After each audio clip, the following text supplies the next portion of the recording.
So a historic structures report isn't any one thing. It's kind of depending on what the client wants and what fits the project.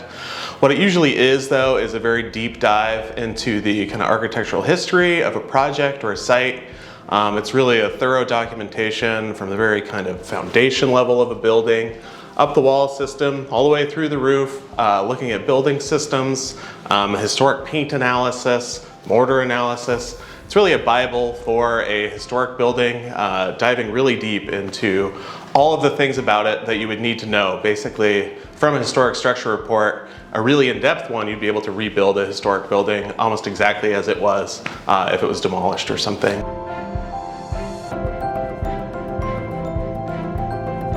Really even keeping up on exterior paint, which is the most common kind of maintenance issue.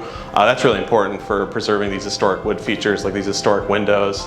I think that's probably the primary reason why you see these replaced so often is because people fall behind on painting and then they start rotting, and now it's kind of a lost art in restoring them, even though it's not actually that hard to do. So renovation's kind of a more general term. It's not really part of the historic preservation lexicon. So renovation would be a project in a building. Usually means you're changing something, right? Like we're putting in a new kitchen, putting in a new bathroom. That's really what we think of with a renovation. Restoration is probably more suited to what this project is. That's where you're trying to change as little as possible, preferably nothing. Where it's like, for example, if you have an old floor that some people would think was shot, instead of putting over LVP or some new material, you'd be trying as hard as you could to retain as much of that floor as possible, maybe repairing it or splicing in new material to the smallest extent possible. So it's just a different ethos of what you're going to do to a building, where preservation is more of a general term for keeping a historic building usually around.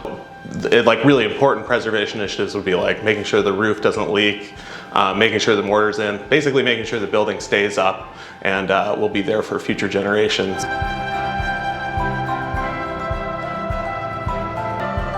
This is a preservation-minded restoration. This building wasn't falling down before, so it's really a restoration project.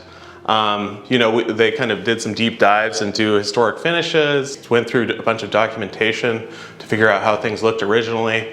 So we're adding a little bit, recreating some historic features. So in a way, it's a little bit more than a restoration project, but it's really good quality.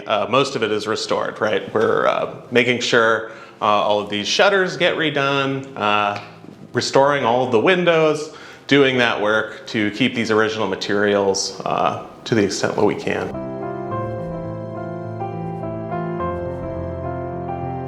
I think using the kind of more precise language is just good to really know what we're talking about. Renovation is something that's just such a generic term, where preservation and restoration, it just more accurately describes what we're doing here. And I think it, especially for a house museum, right? Like we're kind of very concerned about the history of this building and showing it as it would have been in the past. I think it's always kind of great to see these really in-depth preservation projects. I think this is a really kind of important anchor to the north end. It's just nice to see the building taken care of so that it, and some of this work will last a really long time. So we know this building will be hopefully around in 80 or 100 more years.